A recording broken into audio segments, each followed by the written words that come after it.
Well, what do we have here? It looks like Joe Biden has laced up his gloves, stepped into the ring, and thrown a couple of punches. Now, who was his target? Pete Buttigieg. Now, some of you might be wondering, okay, well, why go after Pete instead of going after like Bernie Sanders, who's been dragging the hell out of him for all this time? Well, I have a very good answer for that. There's one word: donors. You see, Joe has been struggling a little bit financially. He's had a hard time fundraising throughout this entire process. He did get a little bit of a Kamala bailout because the pigeons went out and said, cut off Kamala and go to Joe. Bad move, but it is what it is with that. And so Pete has what Joe needs.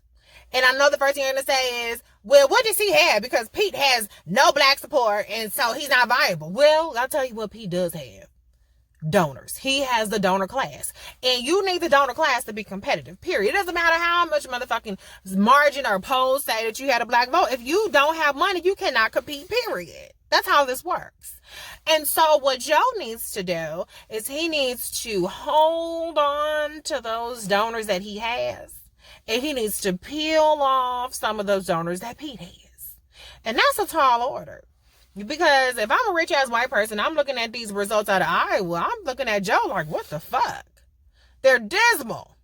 They are terrible. There's no way of spending 15% into a positive. It's just no way of making that look good, period. So Joe has some work to do. He has to catch up. I mean, his numbers in New Hampshire ain't looking too good either. He's not a sure bet in Nevada. So at some point, he got to get some wins in. He can't just be second, third, fourth place, child.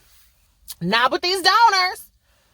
So don't shoot the messenger. I know you're going to be pissed. Oh, save it. I don't really care.